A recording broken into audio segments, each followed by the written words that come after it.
I would like to welcome all the parents to the one-to-one Jacksonville Commons Elementary School session. My name is Jason Lawrence, and I am JCE's Digital Learning and Teaching Facilitator. So my role is to help students and help teachers facilitate and use technology in their classrooms. So we are really excited this school year. Grades 3 through 5 at JCE will have the official Dell full-size laptops that students will be able to use in class and at home as well. So today's presentation is just going to kind of go over some policy, just some things to look out for, and just some different tools and things that are going to take place in the classrooms that you can expect from your students at home as well. So the question is, well, what is the purpose? Why are we issuing devices to students to use at class and at home? And kind of the big kind of surrounding point to it all is 21st century learning. So we in Onslow County have a strong foothold into the value of 21st century learning for our students. So we believe in those 21st century learning goals, collaboration and teamwork are super important for our students to be able to work well with one another in a workplace or in the classroom. 21st century learning supports creativity and imagination. So we know that creativity is a big piece of something that students will need in the real world when they are out of the K-12 environment. So being able to create and manipulate. Critical thinking and problem solving. So these are all skills that are tied to the 21st century learning skills that we know technology can enhance or enable our students to be able to accomplish. So laptops or having those devices in our student hands are going to increase and enhance student productivity, enhance engagement, and then access to resources. So we know with having those devices, the communication aspect, the kind of the mundane things of like grading and turning in assignments and those sort of things, that student and teacher productivity, having that technology in our hands make things so much quicker and so much easier, which means teachers can now get back to teaching. Teachers can now get back to focusing on instruction and working one-on-one with those specific student needs, and less time grading papers, less time printing worksheets and printing things for and passing out to students. So it kind of gets back to what's really important, and that is your students' education. And of course, all of this ties into making sure students that leave the Onslow County school system are college and job ready, meaning those skills, they're going to be able to leave our K-12 environment with the skills that they need to be successful in their post Onslow County careers. So as I stated earlier, all of our 3rd, 4th, and 5th grade students are receiving devices this year. Those devices are going to be used every single day in school, and they're also going to be used for your student to access homework and other school-related information at home. So it's really important that that student is bringing that laptop back and forth from school to home and vice versa every single day. So think of it like almost like a textbook, for instance. If that student left that textbook at home and came to school without that book, they're going to have a hard time getting assignments completed. Well, the same goes for that laptop, because that essentially that is that student's textbook. Everything that the teachers are doing, or a lot of it, is going to be through that device. So it's super important that that laptop does make it to school each day. There is a $25 technology fee that comes with that device, and that fee helps sustain laptop costs and repairs. So please get that $25 paid to the homeroom teacher. There is a $25 fee each year. So every year that that student does have that device, so 3 through 12, that is part of their fees at the beginning of the school year. And then it is up to the parent or guardian to get a laptop bag or a book bag with like a laptop sleeve built into it, purchased for their device to kind of help protect the computer when the student's transporting from school to home, on the bus, in the car, walking, bike riding, wherever the case may be. So please protect the devices. So if the student damages the device, so let's say it's an accident, let's say a key accidentally falls off, or the screen stops working, or a cracked screen by accident, the school is going to repair that device for the student. But one thing that is not going to be covered by the school is either a lost device, a lost charger, or a damaged charger. So if a charging power cord or a charging power brick is either lost or damaged, meaning it's not working, the parent or guardian is going to be responsible for that. And the cost of it fluctuates, so they're pretty cheap, so it's not super expensive, but it does fluctuate. So I can't give you an exact amount because it could change by the time you hear this presentation. But the way we kind of combat that, because we know that chargers can easily be misplaced because, all the chargers kind of look the same, we actually ask that the students leave their power cords, their chargers, at home. So that way there is no accidental issue of, oh, we swapped chargers, because those chargers, just like the devices, are checked out to the individual student. So at the end of the school year, when that student turns in that laptop, the media coordinator is going to scan it and their name's going to pop up. And when they turn that charger, they're going to scan the charger and the student's name's going to pop up. So if a student switches chargers out and the media coordinator scans that charger and their name does not come up tied to it, that student's not going to get credit for turning in a charger unless someone else had it and turned it in. So it's super important just to avoid any confusion or any mess later on. Because chargers can get lost and misplaced, keep the chargers at home. So the only thing that should be going back and forth is the laptop. And then we'll ask for the chargers like during testing at the end of the year. So that way they're back on campus and we can make sure devices are charged and whatnot. So leave the chargers at home, but that also means students need to be responsible for charging their device every single night. The laptops, if fully charged, will last like 10 to 15 hours, which is longer than a school day. So as long as those students are charging the devices, they will not have any issues in terms of battery life when they're at school in the classroom. Okay, so some of the student responsibilities for the devices. So as I've stated earlier, students are responsible for bringing a charged laptop to and from school each day. Laptop and chargers are checked out to the students, so just like a library book would be checked out to the student, and that laptop and that charger stays with the student all year. So that specific charger and that specific laptop are checked out to that student, and the student should be the only one in all of their classes using that device, using that charger. And the same actually goes for home as well.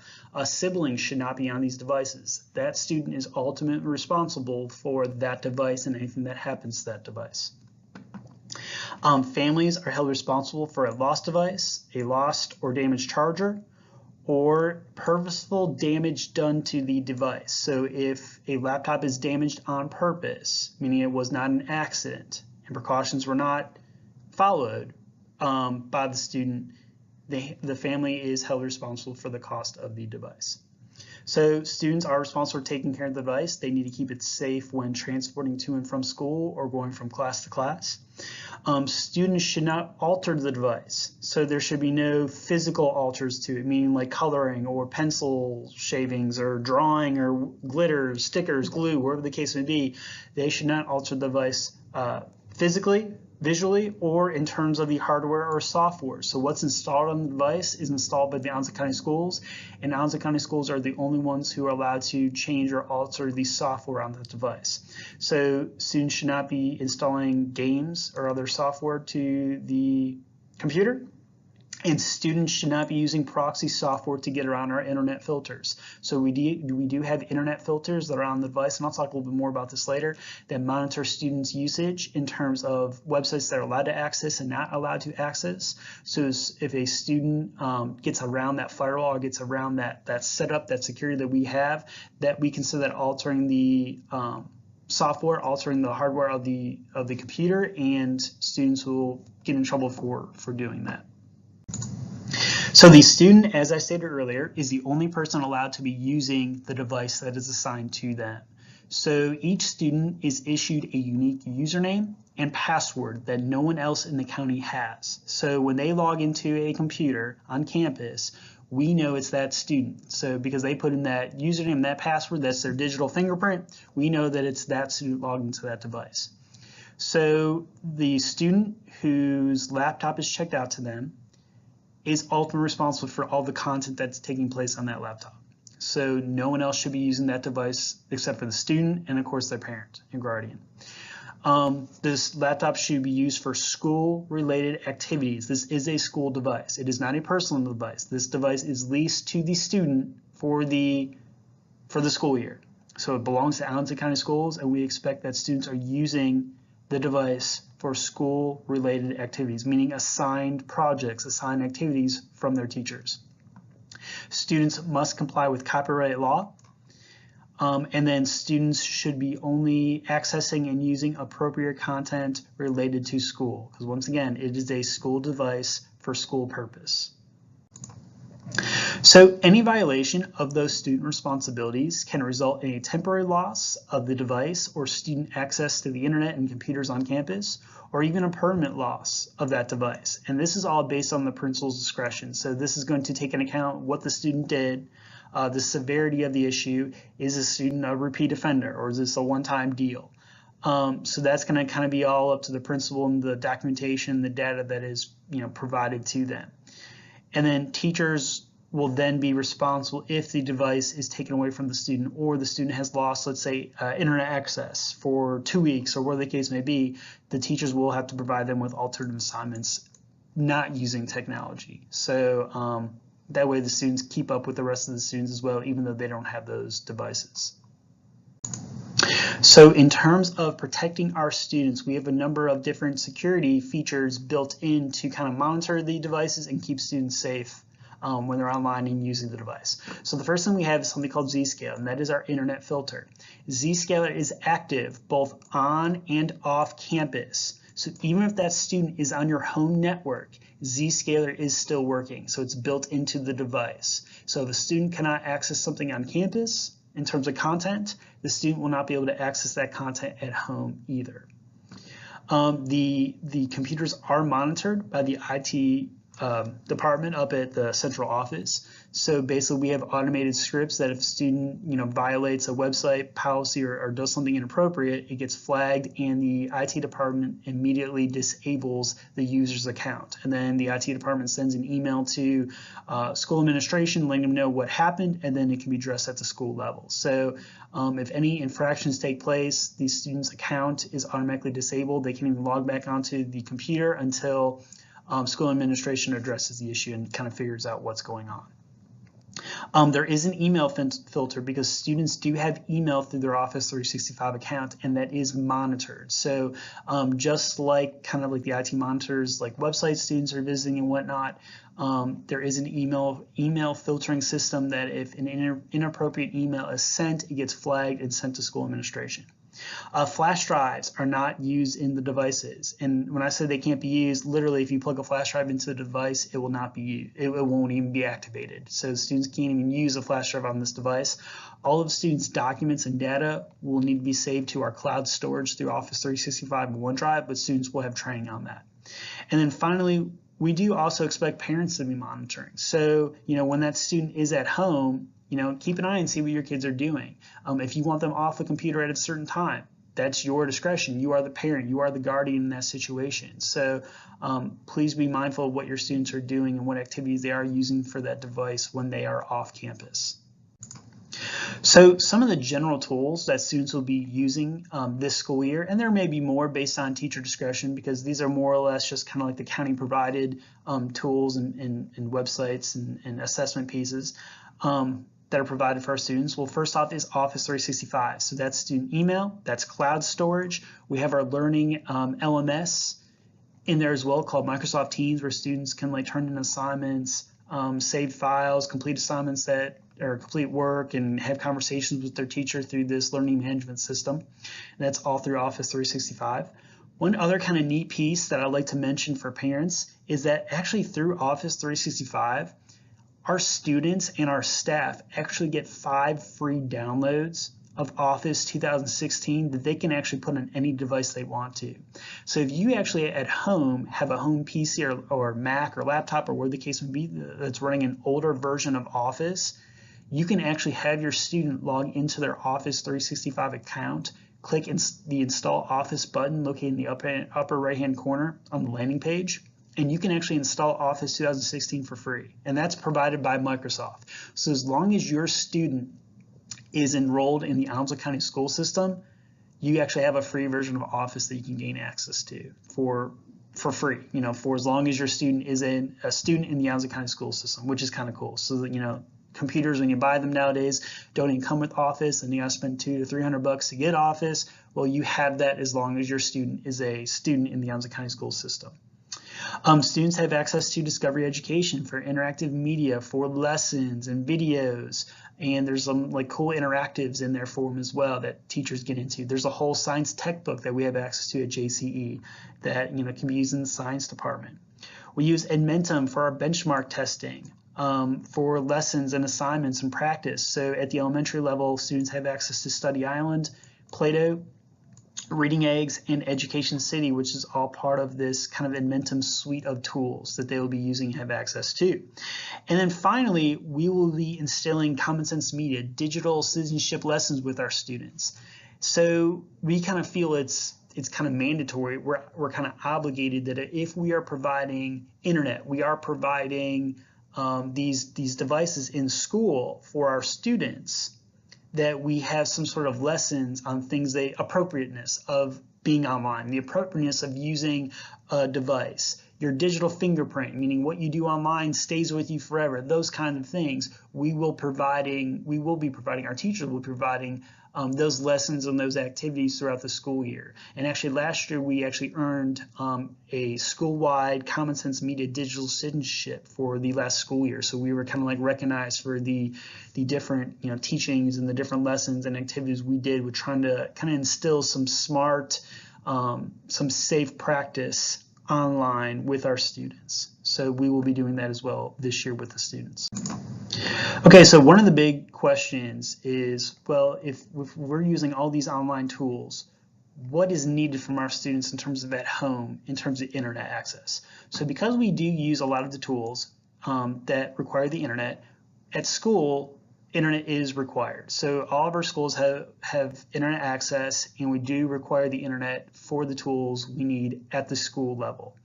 Now at home, we technically cannot require students to have internet access at home. It's recommended. We would love every single student, and actually the vast majority of our students, based on some polls and surveys we've conducted, have internet at home. But if that's the case, meaning if internet is not available at the home environment, we cannot require that. So when teachers are assigning work, there are ways around it. It's just the student kind of needs to let the teacher know that they don't have access to internet or Wi-Fi in the home environment. So there are plenty of alternatives of things that we can do. For instance, we can get assignments downloaded before they even go home, or we can extend some timelines and stuff like that, so that way when the student gets to school the next morning, there's some time set aside where the student can get online, where internet is provided and is accessible for the students. So, but the one thing, like I said, the student needs to make the teachers aware of what's going on, because we don't want to see any instances of a student not having access to internet at home when they have like assignments due and that kind of stuff. So as long as that communication is going back and forth, we can get around all of that. So like I said, just make sure the teachers or the students make the teachers aware of their internet access at home. So we do have a process for computer repairs. So we do know accidents happen, and there's sometimes it's just nothing that we can do to avoid a circumstance where keys are falling off or screen breaks, or maybe they can't connect to the Wi-Fi at school, or whatever the case may be. So we do have kind of a program set up for that. So basically on the JCE's website, there is a link on the right-hand side called Onslow One-to-One Tech Services that the student or the teacher can actually fill out. And once the student fills out that document, the teacher will allow the student to drop the computer off in the media center to get repaired. Now the neat thing about it is the student or the teacher can actually click on this link again, and right above the form that the student fills out or the teacher fills out to get the laptop repaired, there's actually like a status check where the student can actually click on their name and see what the status of the device is, meaning like, is it still being worked on? Did it have to get sent to county office for further repair, whatever the case may be? But when it's marked complete, that allows the student or the teacher to know, oh, my laptop's ready, I can go pick it up. So typically it takes about a day, most likely, unless the laptops had to be sent for county office for further repair for kind of some extreme circumstances for a laptop to be repaired. But the neat thing about it is that all the teachers are actually provided 2 or 3 spare devices in their classroom that students can use in class while the laptop is being repaired. But no, those devices cannot go home. So the spare devices stay in class, cannot go home, but at least that student, while they're at school, can kind of keep up with their students and still have that technology available for them. So just to wrap things up, I've provided some links for parents to access on our Onslow County Schools website, and I'll be posting this PowerPoint on the JCE website for you to access, which makes all of these links interactive, meaning clickable. So first off, I have provided a link to our one-to-one initiative on the school's website, on the OCS website, where if you click that link, it takes you to kind of like our rationale, our pedagogy of why we see technology is important, what skills is it addressing, and why these devices for this set of students. So all that's located on the OCS website. The next link is for parent concerns and help, and this is actually tied to Common Sense Media. So if you click on this link, we've got some documents and some different brochures and some tips that Common Sense Media has provided for parents. So to address concerns of, okay, so now my fourth grader is bringing home a device. What are some things that I need to kind of look out for? What are for some signs of, let's say, like cyberbullying or something like that taking place? So definitely check that out. The third link is the acceptable use policy. So this is all like the do's and don'ts of the device for both the students and the parents. So things that they're allowed to access, things they're not allowed to access. So that's all there on the OCS website as well. And then finally, we have a frequently asked questions page. So this is going to address maybe just some quick questions you might have on the device. So over the 4 years that we've done this program, the one-to-one program, we've kind of collected the most common questions or things that parents have asked for or addressed, and we've actually put them on the website. So if you just want a quick response to something, just to kind of instead of contacting the teacher or contacting the school, hit up that frequently asked questions part of the website, and maybe your question can be answered there before contacting. So we would just like to thank you for your time this evening and taking interest in your child's education. So coming out to the school is always exciting for the teachers and the parents to kind of get together and kind of see what's going on. So once again, if you have any questions, please feel free to ask the teachers. Email the teachers. You're welcome to email myself as well. So it's jason.lawrence@onslow.k12.nc.us. And we really are looking forward to and we're really excited for this school year with having 3 through 12th grade. Students have these devices and access to all the different digital tools and creativity pieces and collaboration pieces that this technology allows us to have. So once again, thank you for your time. If you have any questions, please feel free to address them, and have a great evening. Thank you.